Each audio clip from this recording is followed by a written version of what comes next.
बहुत समय पहले की बात है। एक गांव में एक गरीब लकड़हारा अपने परिवार के साथ रहता था। वह रोज सुबह गांव के समीप स्थित जंगल में जाकर लकड़ियां काटता और उससे बाजार में बेचकर पैसे कमाता था। इस तरह उसकी और उसके परिवार की गुजर बसर चल रही थी। एक दिन वह जंगल में नदी किनारे लगे एक पेड़ की लकड़ियां काट रहा था। अचानक उसकी कुल्हाड़ी उसके हाथ से छूटकर नदी में जा गिरी। नदी गहरी थी, जिसमें उतरकर कुल्हाड़ी निकाल पाना लकड़हरे के लिए संभव नहीं था। लकड़हरे के पास एक ही कुल्हाड़ी थी।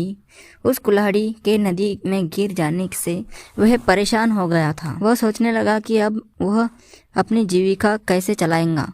उसके पास जीविका चलाने का कोई और साधन नहीं था। वह दुखी होकर नदी किनारे खड़ा हो गया और भगवान से प्रार्थना करने लगा, भगवान मेरी कुल्हाड़ी मुझे वापस दिला दीजिए।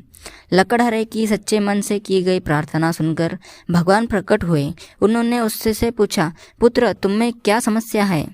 लकड़हरे ने कुल्हाड़ी नदी में गिरने की बात भगवान को बताई और उनसे याचना की कि वो उसकी कुल्हाड़ी वापस दिला दे। उसकी याचना सुनकर भगवान ने नदी के पास पानी में हाथ डालकर एक कुल्हाड़ी बाहर निकाली। वह कुल्हाड़ी चांदी की थी। भगवान ने लकड़हरे से पूछा, पुत्र क्या ये तुम्हारी कुल्हाड़ी है? लकड़हरा बोला, नहीं भगवान, ये मेरी कुल्हाड़ी नहीं है। भगवान ने पुनः अपना हाथ पानी में डाला। इस बार उन्होंने जो कुल्हाड़ी निकाली वो सोने की थी। उन्होंने लकड़हरा से पूछा, पुत्र क्या ये तुम्हारी कुल्हाड़ी है? लकड़हरा बोला, नहीं भगवान, ये मेरी कुल्हाड़ी नहीं है। भगवान बोले, इसे अच्छी तरह से देख लो, ये सोने की कुल्हाड़ी है। क्या वास्तव में ये तुम्हारी नहीं है?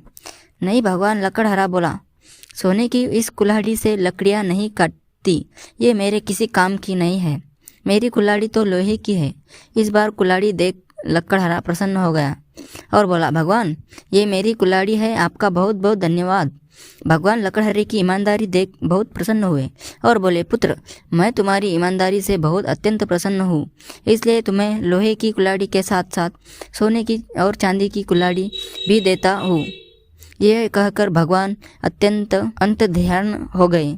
लकड़हरा अपनी ईमानदारी के कारण प्रकृत हुआ।